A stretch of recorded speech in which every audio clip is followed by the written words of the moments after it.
This is Accurate TV News, where you get your news on time, on point, and online. The power of ambition. Sitting in a dirt base, partially collapsed one-room shack as she studied each night using a flashlight from her cell phone, Anita Stephenson was determined to excel and power her way through high school and teachers college to improve her and her mom's standard of living. For the past 5 years, Stephenson and her mom, Desiree Miller, have been enduring trying circumstances as they battle the elements and watch their Olympic garden, St. Andrew home, deteriorate further by the day. The structure is made up of old wood, rotten plyboard, and rusted pieces of zinc, which they try to seal with candle wax whenever holes appear. The bed they share is located about 2 feet away from their stove, half the top of which is used for storage in the cramped space. They also have a makeshift latrine with a pit dug by Miller. Stephenson, 23, recalled returning home from school 4 years ago to a dreadful scene as a tree collapsed into the house. When I came in, the yard looked different, and I said, "How the yard looks so different?" she told the Gleaner. And then when I pulled the door, I saw the ackee tree in the house,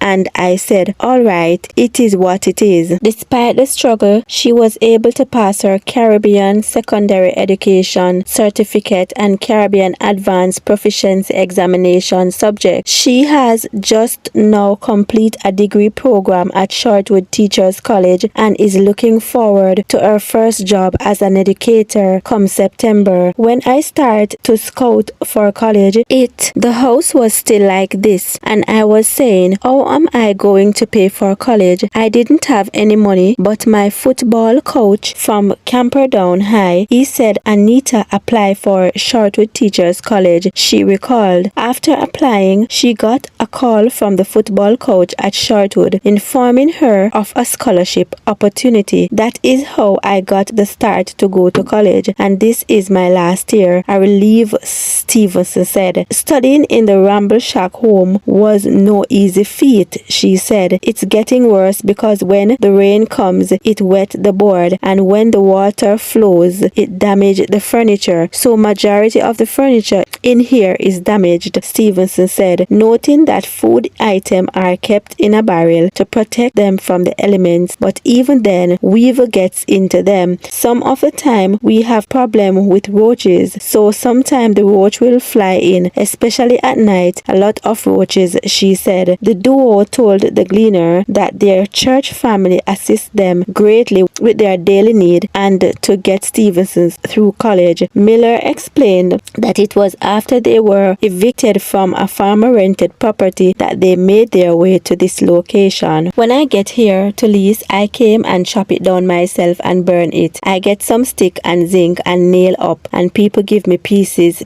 of material, and me nail up, she said. She was also able to do the block outline for another foundation, but over the years she has not been able to move any further. The conditions are far from ideal, but the pair said they would rather live there than have to pay rent for another property and risk being evicted again, disclosing that she did odd jobs on construction sites and as domestic worker. The 53-year-old Miller said the journey has not been easy. She is elated that Stevenson has now finished her studies. I tried hard with her, and I'm glad to see that she come out, and I'm glad she hold up her life. I struggle very hard. Anyway, the little work there, I do it for make she comfortable and alright. What I have, I give it to her and make she go to school, Miller told the Gleaner. The mother said that on many days they went without food and ate mangoes for breakfast. Most of the mornings she a go school